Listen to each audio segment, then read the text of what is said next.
ಬಸ್ನ 9U ಸೀಟ್ನಲ್ಲಿದ್ದಂಥ Vijay Bhandari safe ಆಗಿದ್ದಾರೆ.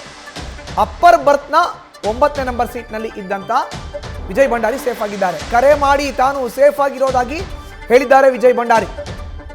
Upper ಬರ್ತ್ನ 9ನೇ number ಸೀಟ್ನಲ್ಲಿ ಇದ್ರು. ಬೇರೆ ವಾಹನದಲ್ಲಿ ಊರಿಗೆ ಮರಳುತ್ತಾ ಇದ್ದಾರೆ ವಿಜಯ್ ಭಂಡಾರಿ.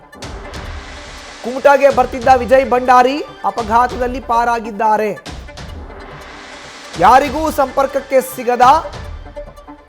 ಸಿಗದೆ ಕುಮಟಾಗೆ ಬರ್ತಿದ್ರು ಮೇಘರಾಜ್. ಡ್ರೈವರ್ ಹಿಂದಿನ ಅಪ್ಪರ್ ಬರ್ತ್ನ 1ನೇ ಸೀಟ್ನಲ್ಲಿ ಮೇಘರಾಜ್ ಇದ್ರು. ಸೊ ಇವಾಗ ವಿಜಯ್ ಭಂಡಾರಿ ಸೇಫ್ ಆಗಿದ್ದಾರೆ. ಒಂದ್ ಕಡೆ ನೋಡ್ತಾ ಇದೀವಿ ನಾವು Megharaj missing, but Vijay Bhandari safe ಆಗಿದ್ದಾರೆ. ಈಗ ಬೇರೆಯವರ ನಂಬರಿಂದ ಕರೆ ಮಾಡಿ ನಾನು ಸೇಫ್ ಆಗಿದ್ದೀನಿ ಅಂತ ತಿಳಿಸಿದ್ದಾರೆ ಕುಟುಂಬಸ್ಥರಿಗೆ. ಬೇರೆ ವಾಹನದಲ್ಲಿ ವಿಜಯ್ ಭಂಡಾರಿ ಈಗ ಹೋಗ್ತಾ ಇದ್ದಾರೆ. ಹೆಚ್ಚಿನ ಮಾಹಿತಿ ನೀಡ್ತಾರೆ ನಮ್ಮ ಪ್ರತಿನಿಧಿ ಶ್ರೀಧರ್. ದೂರವಾಣಿ ಸಂಪರ್ಕಕ್ಕೆ ಸಿಕ್ಕಿದ್ದಾರೆ.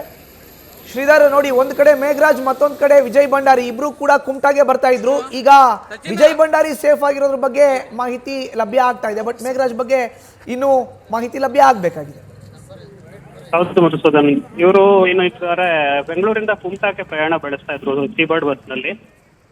ಸೀಬರ್ಡ್ ಬಸ್ನಲ್ಲಿ ಇದ್ದಂತಹ 9 ಅಪ್ಪರ್ ಅಂದ್ರೆ 9U ಸೀಟ್ನಲ್ಲಿ ಇದ್ದಂತಹ ವಿಜಯ್ ಭಂಡಾರಿ ಸೇಫ್ ಆಗಿದ್ದಾರೆ ಅನ್ನುವಂತಹ ಮಾಹಿತಿಗಳು ಈಗ ಸಿಕ್ಕಿರುವಂತದ್ದು. ಅವರು ಬೇರೆಯವರ ನಂಬರಿಂದ ತಮ್ಮ ಗೆಳೆಯರ ಮೊಬೈಲ್ಗೆ ಕರೆ ಮಾಡಿದ್ದಾರೆ. ಯಾಕೆಂದ್ರೆ ಅವ್ರ ನಂಬರ್ ಕೂಡ ಹೋಗ್ತಾ ಇಲ್ಲ, ಮೊಬೈಲ್ ಏನಾಗಿದೆ ಅನ್ನೋದು ಕೂಡ ಗೊತ್ತಿಲ್ಲ. ಅದರಿಂದ ಬೇರೆಯವರ ನಂಬರಿಂದ ಕಾಲ್ ಮಾಡಿ ತಾನು ಸೇಫ್ ಆಗಿ ಇದ್ದೀನಿ, ಅಲ್ಲದೆ ತಾನು ಊರಿಗೆ ಬರ್ತಾ ಇದ್ದೀನಿ, ಬೇರೆ ವಾಹನದಲ್ಲಿ ತಾನು ಊರಿಗೆ ಬರ್ತಾ ಇದ್ದೀನಿ ಅನ್ನೋದನ್ನ ಕೂಡ ತಿಳಿಸಿದ್ದಾರೆ.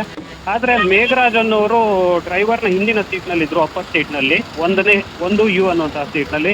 ಆದ್ರೆ ಅವರು ಇನ್ನೂವರೆಗೂ ಸಂಪರ್ಕ ಸಿಗ್ತಾ ಇಲ್ಲ. ಪೊಲೀಸರನ್ನ ಅವ್ರ ಕುಟುಂಬಸ್ಥರು ಕೂಡ ಇನ್ನು ಸಂಪರ್ಕ ಮಾಡದ ಕಾರಣ ಪೊಲೀಸ್ ಠಾಣೆಯಲ್ಲಿ ಕೂಡ ಇದರ ಬಗ್ಗೆ ಯಾವುದೇ ಮಾಹಿತಿ ಲಭಿಸ್ತಾ ಇಲ್ಲ ಮಧುಸೂದನ್. ಈಗ ಮೇಘರಾಜ್ ಬಗ್ಗೆ ಯಾವುದೇ ಮಾಹಿತಿ ಸಿಗ್ತಾ ಇಲ್ಲ ಹಾಗಾದ್ರೆ ಶ್ರೀಧರ್? ಇಲ್ಲ ಮಧುಸೂದನ್, ಮೇಘರಾಜ್ ಬಗ್ಗೆ ಇನ್ನೂವರೆಗೂ ಮಾಹಿತಿ ದೊರಕಬೇಕಿದೆ. ಕುಟುಂಬಸ್ಥರು ಅಲ್ಲಿ ಅಂದ್ರೆ ಚಿತ್ರದುರ್ಗಕ್ಕೆ ಸಂಪರ್ಕದಲ್ಲಿ ಇದ್ದಾರೆ. ಆದ್ರೆ ಇಲ್ಲಿಯ ಪೊಲೀಸರನ್ನ ಇನ್ನೂ ಕೂಡ ಸಂಪರ್ಕ ಮಾಡಿರೋದ್ರಿಂದ ಪೊಲೀಸರಲ್ಲಿ ಯಾವುದೇ ಮಾಹಿತಿ ಸಿಗ್ತಾ ಇಲ್ಲ ಮಧುಸೂದನ್. ಧನ್ಯವಾದ ಶ್ರೀಧರ್ ನಿಮ್ಮ ಮಾಹಿತಿಗೆ. ಇದು ಒಟ್ಟಾರೆ ವಿಜಯ್ ಭಂಡಾರಿ ಈಗ ಸೇಫ್ ಆಗಿದ್ದಾರೆ, ಮೇಘರಾಜ್ ಬಗ್ಗೆ ಮಾಹಿತಿ ಇಲ್ಲ.